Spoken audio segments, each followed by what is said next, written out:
વડોદરા શ્રી સ્વામિનારાયણ મંદિર દ્વારા અમદાવાદ પ્લેન ક્રેશમાં મૃત્યુ પામેલા લોકોને શ્રદ્ધાંજલિ અર્પણનો કાર્યક્રમ.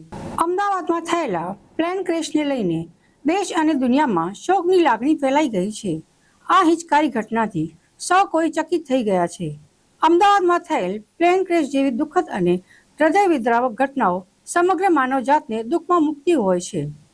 આવા સમયે દુઃખી આત્માઓને શાંતિ અને મોક્ષ માટે પ્રાર્થના કરવી એ ભારતની સંસ્કૃતિનો હિસ્સો રહી છે. અમદાવાદથી લંડન જઈ રહેલા પ્લેનના ગોજારા અકસ્માતમાં પોતાના જીવ ગુમાવનારા હતભાગી નાગરિકોને શ્રદ્ધાંજલિ પાઠવવા મણિનગર શ્રી સ્વામિનારાયણ ગાદી સંસ્થાન સંચાલિત મુક્ત જીવન સ્વામી બાપા માર્ગ સ્થિત શ્રી સ્વામિનારાયણ મંદિર હરણી વડોદરામાં વિશેષ પ્રાર્થનાનું સભાનું આયોજન કરવામાં આવ્યું હતું.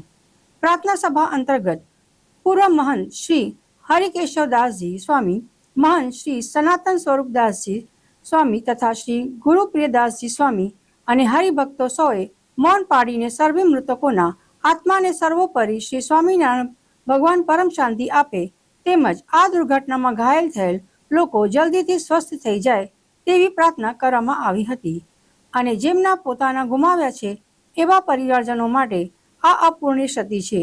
શ્રી સ્વામિનારાયણ ભગવાન તેમને આ દુઃખ સહન કરવાની શક્તિ અર્પે તે માટે પણ પ્રાર્થના કરી હતી. પછી ભગવાન વન વિચરણ કરવા માટે નીકળ્યા છે. એટલે મા બાપની પણ સેવા ભગવાને કરી, રોગાતુરની પણ સેવા કરી અને આપણો સર્વને સેવા કરવાના પાઠ પણ શીખવ્યા કે આ સેવા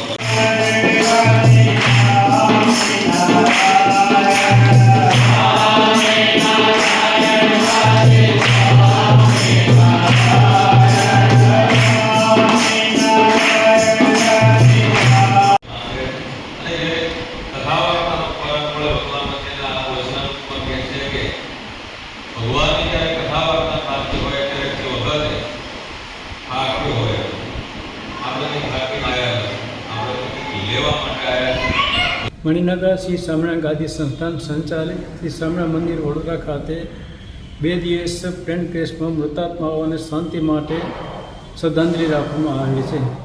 તેમાં મૃતાત્માને શાંતિ થાય તથા એના પરિવારજનોને આઘાત સહન કરવાની ભગવાન શક્તિ આપે એટલી ભગવાનને પ્રાર્થના કરીએ.